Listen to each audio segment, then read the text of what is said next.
Envision yourself being an apprentice. You're in school to be a surgeon, but you've gotten the opportunity, or you've been given the opportunity, to learn and actually practice surgery under a real surgeon at a hospital, you name it. Now, imagine it's your first day on the job, right? You're not getting paid or anything. You're an apprentice. You're just there to learn and watch because you're still in school studying it, right? And then the doctor that you're assigned to, or the surgeon who's about to show you, your first open heart surgery and things like that, they come in and they have a black eye. And you're like, okay, whatever, right? You've seen some things around, the internet and stuff like that about the black eye and all that. And you go with the doctor to the surgery. They cut open the body because it's an open heart surgery. And what you can see is that the heart is so deeply ingrained with the different veins and things like that to obviously pump blood. Now, you might be saying, Dave, that's a bit of a cheesy example. Well, I bring this up, guys, because in terms of the black eye part, we're going to be covering that in the members only episode. Unfortunately, I can't expand on that publicly on Patreon. On here, but I will be able to do that on Patreon. But what I'm saying is that there's nothing like actually visualizing something in rather than seeing it in real life. You can look at all the pictures in the world of, someone with a heart and veins and, the body cut open, but nothing beats seeing it in reality. Now, before I go on, I just want to give a handful of shout outs to Bailey and Squatch for their ideas, research, and for also helping me to understand things better as well. I would like to thank the both of you. And I'd also like to give shout outs to Liam, Luke Garfoot, and Ronan Art and Music. Thank you guys so much for watching. I really appreciate it. So, there is a lot to talk about in today's episode. I hope I can cover all of it. Now, Tunnel 13, the stealth veins that initiate the Blackfall protocol, and in brackets, a subglobal underground network. Now, you might be thinking, Dave, is this another one of your deep underground military base episodes? Not exactly. It's a little bit deeper than that, literally and metaphorically. I'm not even joking. So first off, what we have to understand is the reason why I gave the example of the heart in the beginning and, the surgery and all that is because the Earth is a living being. And you might be saying, Dave, yes, we all know this. Granted, I understand that and I respect that. Just putting it out there.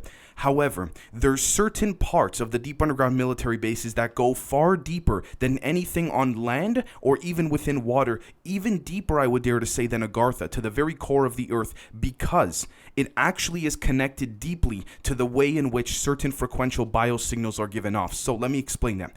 Every 20 years, all right, to the day, to the very second, there are very strange anomalistic occurrences that seem to be given off in terms of electromagnetic energy all across the Earth, and it can only be detailed within space from space satellites, right? And you'll be seeing why some of the satellites that were shown on footage got taken down on Patreon and stuff. But anyways, that's a bit of a different topic. But the point is that there is a sub-underground system that basically has to be built in correspondence with the heartbeat of the Earth, which only beats once every 20 years. Now, I'm not saying a literal heart, but there is something that is harnessing plasma consciousness energy that emits this type of frequencies and radiations, which allow for certain pulsar waves and certain energies to be activated for a split moment every 20 years. Now, there's so much to that, but first off, let me just say that V.E.I.Ns, because I'm sure many of you will ask, stands for ventricularly based economalcy, not economically, but economalcy intercontinental navigations. Now, it has been very strongly argued that the metaphorical energy-based heart of the Earth, if you want to call it, is actually situated within that of the Bermuda Triangle, and we'll see that based on some images that we'll be looking at shortly as well, too. But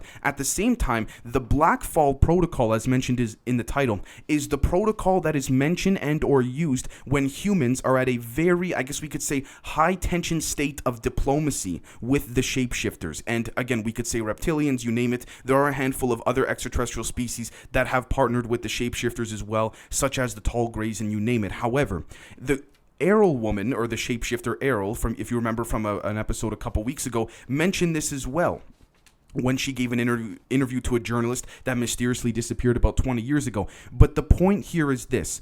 Earth has a 20-year rhythmic heartbeat that emits frequencies that are optimized, which I just mentioned. However, they're optimized for Stargate integration, which is why there is always, every 20 years, there's always some type of necessary or vital war that major countries have to get involved in. And I'm not saying the United States, by the way. I'm not trying to, shit on them or whatever, part of my English. I'm saying in general. Notice how every 20 years to the date, all right? There seems to be some type of major world country justifying some type of reason to go into certain countries. It is because every time Earth's energy heart, we'll just call it the heart for the sake of this episode, beats and gives off these frequencies, it enables certain extraterrestrials with negative or self-serving agendas to actually enforce some of the, I guess we could say, manipulative genetic experiments, if you will, that humans and other, Nordics and what have you have been preventing them from doing. But here's the thing. It's kind of like, with a human body, when the heart beats, the blood gets pumped out into the veins, into the body and stuff. You can't stop that from happening.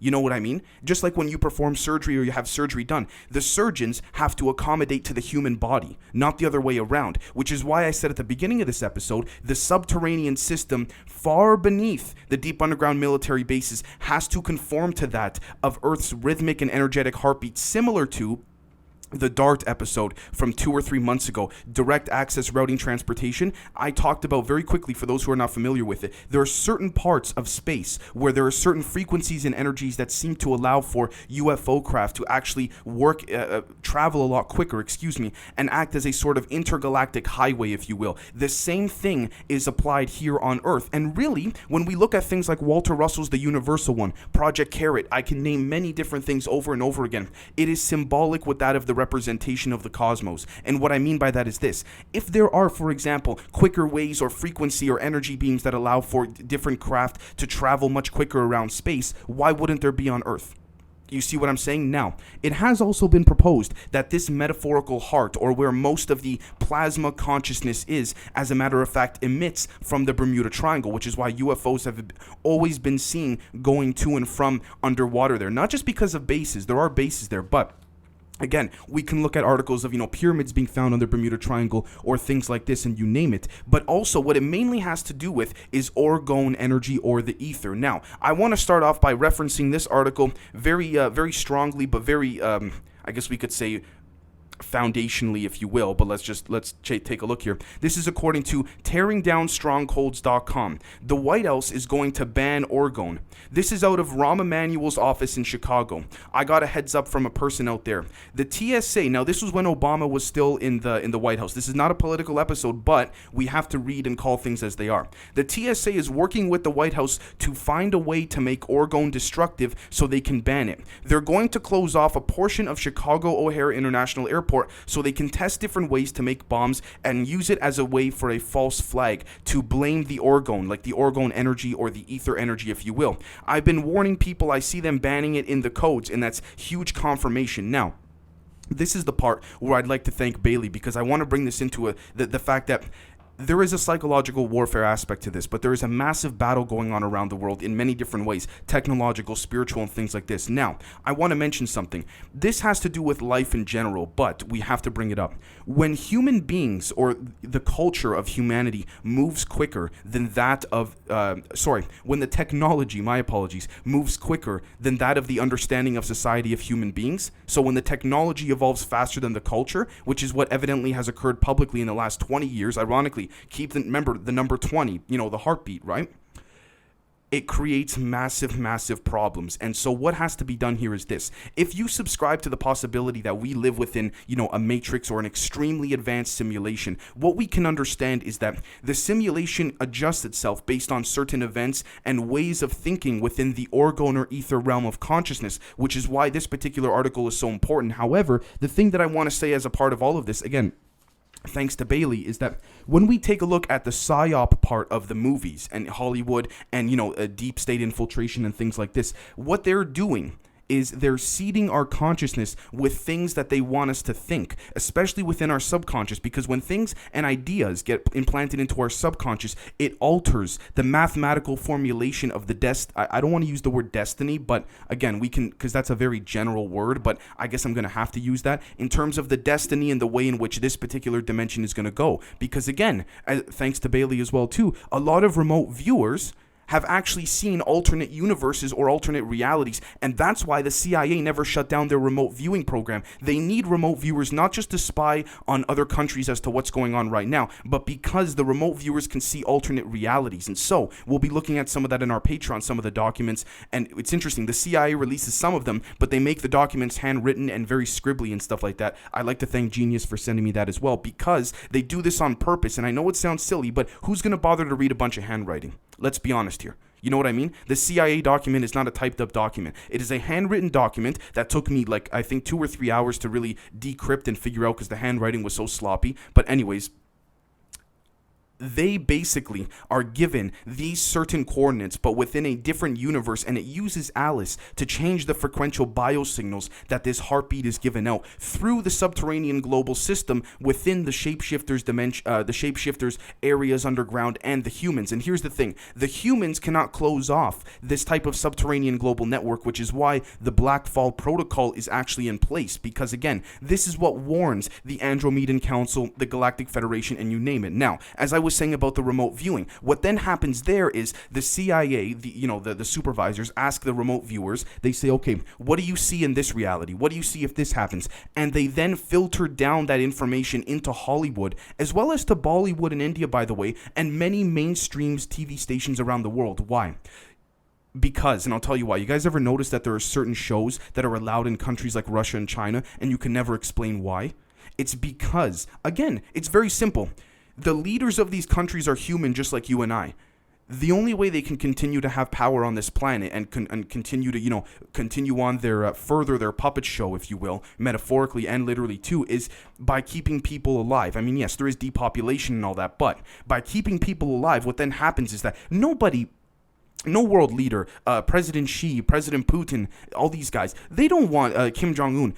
Well, maybe he's different, but anyways, they don't want the rest of the world to basically, blow up and die, which is why it's in everyone's best interest to allow for the psychological warfare and predictive programming aspect to be filtered through in certain countries where, because, sometimes you might go to Russia, for example, and say, wait a minute, how come in Russia we can get these 2 or 3 channels from, back home, wherever you're from, but everything else is blocked out? It's very particular, guys. This is very orchestrated, and we have to be very vigilant. Now, the next thing I want to mention, too, is that if you type in on Google, SubGlobal Underground Network, what you're going to find is this. This is a great front cover for all of it. What you're going to find is ecosystemsassessments.net. Advice and support for completing subglobal ecosystem assessments. Now, I'm not saying this is a front. I have no proof of that or evidence. I'm just saying this is a great way to cover certain things up. Now, the next thing I want to look at here too is that this is according to newshub.co.nz, and I quote, "Aliens are breeding with humans to survive climate apocalypse," says a professor. A professor from Oxford University has reportedly claimed invisible alien bugs are interbreeding with humans in an attempt to save both species. Now, here's the interesting thing, end quote. I want to mention something very particular here. To all the people, not you guys, because you're probably not thinking this, but to all the people that say, oh, where's the evidence of aliens in the STEM system, science, technology, engineering, mathematics, in the academia system? Where are all the, the acknowledgments, if you will? Because I don't see any. That's what people will say, right? Well, just because you didn't see it on CNN or New York Times doesn't mean it's not there. Or just because it's, on the 9th page of Vanity Fair or GQ magazine or whatever, doesn't mean it's not there. Guys, this is a professor from Oxford University. All right? And if you take a look at this article here, he admits it. He goes, listen, he says the same thing as the former Canadian Defense Minister Paul Hellyer, who talked about 4 to 5 different species interacting with humans, which again has to do with the Council of 5 episode yesterday, and also the former Israeli Space Minister, who said the same thing. He goes, listen, I got nothing to lose by saying this at this point. I have my degrees. People respect me. I don't care. If you want to call me senile or look for any excuse, he doesn't care. So again, this professor from Oxford, he said the same thing. You guys see what I'm saying here? It's right in front of our faces. It's literally right there. This is not even some random, blog, website, or whatever. This is newshub.co.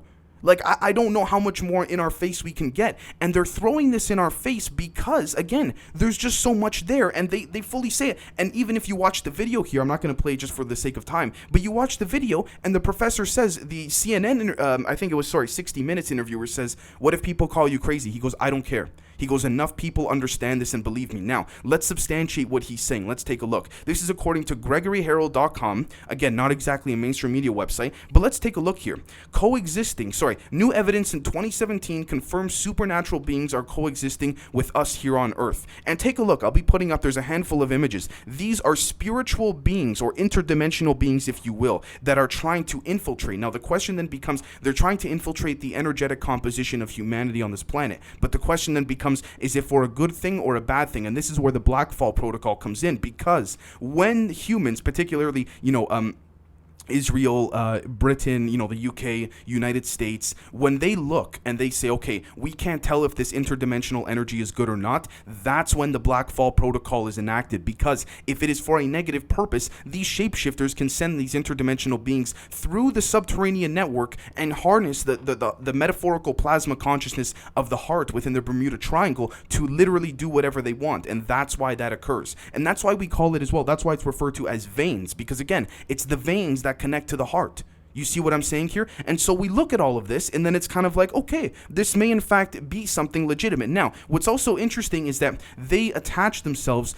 to the Orgone. So let's think about it like this. If these interdimensional beings were doing something of good purpose, if you will, then it's a great thing, because they're essentially attaching themselves to the Orgone or the ether of, again, as I always say, of what makes up the reality or the physical fabric, if you want to call it. Reality might not be the best word, of this dimension. You see what I'm saying? But if it's for a bad reason, again, that's when the Blackfall protocol comes in too. Now, the next thing I want to mention as well too is that if we take a look at the Solway Firth spaceman, this is where it's going to get interesting as well, because we're going to find that there's a bit of a darker side to this, but we'll be covering all this in the members only episode. So, according to weirdworld.net, the Solway Firth spaceman refers to a photo taken by local historian, photographer, and former Jim Templeton on 23rd of May, 1964. Keep this in mind, guys. Also, the number 20, notice how, 20 and back and that whole thing too. Maybe that's a coincidence, but I'm just saying.